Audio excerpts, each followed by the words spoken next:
Halo semua teman-teman, apa kabarnya nih? Semoga teman-teman semua dalam keadaan sehat ya, dilancarkan pekerjaan juga usahanya, amin.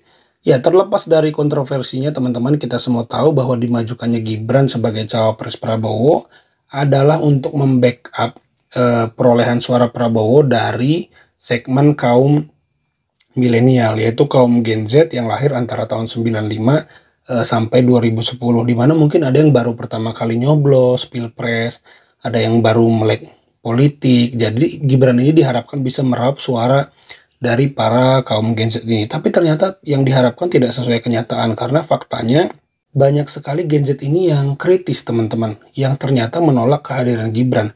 Ada yang meragukan kompetensinya, karena mereka begitu terinformasi dengan segala sesuatu gadget di tangan mereka. Mereka tahu bahwa Gibran ini baru 2 tahun menjadi wali kota Solo. Mereka juga tahu bahwa Gibran maju dengan cara-cara yang tidak normal, yaitu melalui pamannya di Mahkamah Konstitusi. Itu kenapa kalau teman-teman lihat di media sosial ada begitu banyak lagu-lagu, sindiran-sindiran, meme, karikatur-karikatur yang coba dibuat, itu yang bikin Gen Z, kaum milenial, untuk menyindir Gibran. Jadi malah senjata makan tuan yang diharapkan meraup suara milenial malah akhirnya menyerang balik, karena milenial ini cerdas. Mereka tahu, mereka nggak suka nepotisme, mereka nggak suka istilah-istilah pakai orang dalam, karena mereka dalam kehidupan sehari-hari misalnya mencari kerja, mereka tahu apa rasanya berjuang. Tapi begitu kalah karena ada orang dalam, mereka tahu rasa sakitnya. Jadi tidak simpati dengan cara Gibran maju menjadi cawapres Prabowo. Nah, beberapa pandangannya sudah saya coba tampilkan untuk kita simak bareng-bareng. Nah, yuk kita simak.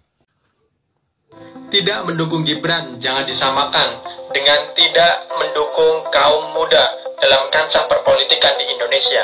Karena Gibran tidak cukup mewakili seluruh kaum muda yang ada di Indonesia.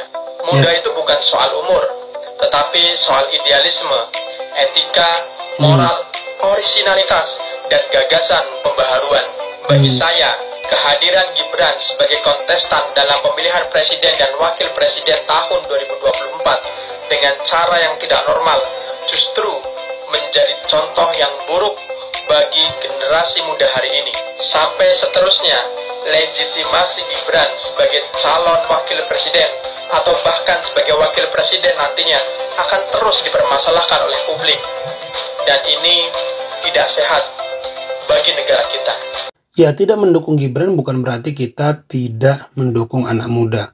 Terbukti, Gibran bisa menjadi wali kota Solo. Itu kalau tidak didukung tidak mungkin jadi wali kota Solo. Artinya sebenarnya anak muda itu diberi kesempatan, tapi ya janganlah dengan mengotak-ngotik aturan dan pakai orang dalam untuk meloloskan dirinya mencapai tujuan. Nah, anak muda itu sangat paham hal-hal seperti ini. Mereka skeptis, mereka tidak suka kalau ada yang menciderai spirit berjuang mereka.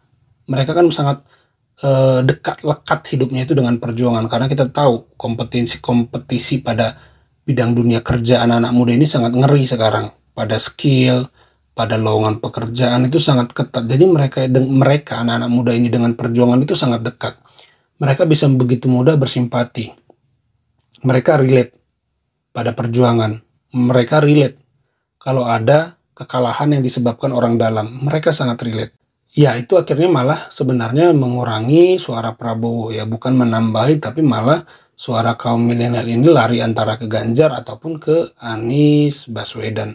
Alangkah lebih baiknya sebenarnya kalau tadinya Gibran menolak, wah dia akan dipuja-puji karena sikapnya yang punya integritas, dan pasti banyak anak muda yang mengharapkan dia jadi pemimpin masa depan. Kalau sudah seperti ini, kalau nanti dia sudah kalah, namanya sudah tercoreng selamanya. Makanya Gibran itu wajib menang. Wajib menang. Kalau enggak, karir politiknya sudah selesai. Ini kata Gen Z, ternyata Gibran cuma boneka Prabowo. Aku sih agak skeptis ya. Gen Z itu kan bukan yang merasa bahwa Gen Z itu perlu di-approach, benar. Tapi apakah Gen Z milih Gen Z kan belum tentu juga. Karena Gen Z itu dia memilih karena rekam jejak. Dan Mas Gibran ini kan baru 2 tahun ya dia jadi wali kota Solo. Terlepas kinerjanya, Mas Gibran itu seharusnya menaiki tangga birokrasi selanjutnya. Jadi gubernur. Baru yang dari gubernur naik jadi presiden. Kita berpikir sederhana aja. Kalau cara awalnya saja sudah nggak benar, gimana ke depannya? Karena negara ini terlalu besar lah untuk dipertaruhkan atas nama keluarga dan dendam pribadi ya. Tapi di sini penyusunan pasangan ini sangat terkesan dipaksakan. Ada jangan-jangan Gibran ini cuma sebagai make up boneka bahkan di posisi wakil presiden. Ya saya sepakat ya, jangan-jangan Gibran ini cuma make up dan cuma boneka yang dimanfaatkan Prabowo. Karena begini, ada yang berteori dengan sangat ekstrem, wah Gibran itu ditaruh Jokowi untuk memastikan bahwa Prabowo akan melanjutkan program-program Jokowi. Pertanyaannya, kalau Gibran bisa melakukan itu berarti lebih tinggi kuasa Gibran dibanding kuasa Prabowo yang adalah seorang presiden. Kedua, Prabowo itu mantan jenderal, mana mau dia disetir Gibran. Bahkan dia tidak akan mau disetir Jokowi ketika dia sudah dipastikan menang. Sekarang aja Prabowo itu enggeh-enggeh ke Pak Jokowi karena butuh pengaruh Jokowi, butuh pendukungnya. Kalau sudah terpilih, saya yakin 100% Prabowo akan mengambil langkah-langkahnya sendiri. Dia pasti tinggalkan Jokowi. Lah buat apa? Kalau di Februari sudah ketahuan dia jadi presiden, sudah selesai urusannya dengan Jokowi Gibran. Gibran harus turut nunduk sama Prabowo. Ingat, Prabowo itu mantan jenderal, mantan seorang pemimpin yang memimpin banyak orang. Dia tidak mungkin secara apapun, gak ada logiknya bahwa dia bisa diarahkan di setir Gibran. Jadi teori ekstrim yang terlalu mengagung-agungkan Jokowi gitu. Jadi tidak ditemukan logiknya menurut saya gitu ya teman-teman. Gibran dana abadi pesantren, langsung ngeluarin kartu-kartu sama sih, modelnya tuh sama kayak bapaknya itu, semua kartu sakti. Ternyata kata Bu Sri Mulyani, dana abadi pesantren itu bukan barang lama. Itu bukan barang baru, maksudnya itu barang lama dan nggak perlu, berarti kan apa ya, memamerkan sesuatu yang bukan original punya dia gitu. Kalau misalnya dibilang melanjutkan ya jujur aja melanjutkan, nggak usah wah ini program program andalan saya. Oh saya sih bukan, udah lah nggak usah. Ini baru awal aja kayak gitu. Dan Gibran kan baru 2 tahun nih, sama aja kayak bapaknya baru berapa tahun loncat. Akhirnya kayak gini. Udahlah, anak muda ya betul harus lebih unggul, tapi harus paham juga kompetensi gitu. Orang berjuang untuk Indonesia berdarah-darah, ya kan? Bertumpah darah. Tapi ada juga orang yang pengen berkuasa dengan menumpahkan darah. Tapi ada juga orang yang ingin berkuasa karena sedarah. Siapa tuh? Tebak, tulis di kolom komentar.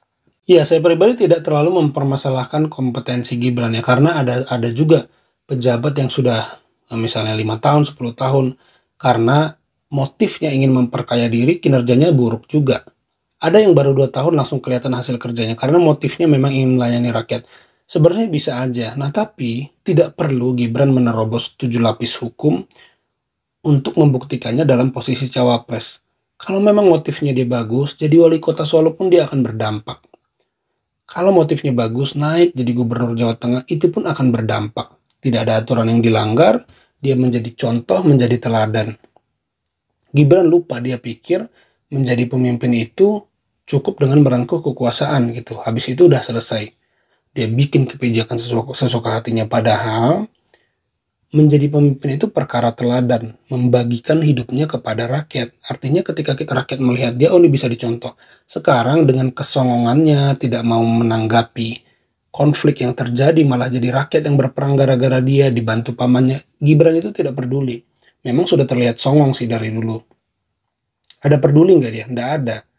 Jadi teladan dalam hal mendengar saja nggak mau, tidak punya kebesaran hati, tidak punya sensitivitas. Kalau gua begini, kalau saya begini, nanti rakyat akan gaduh.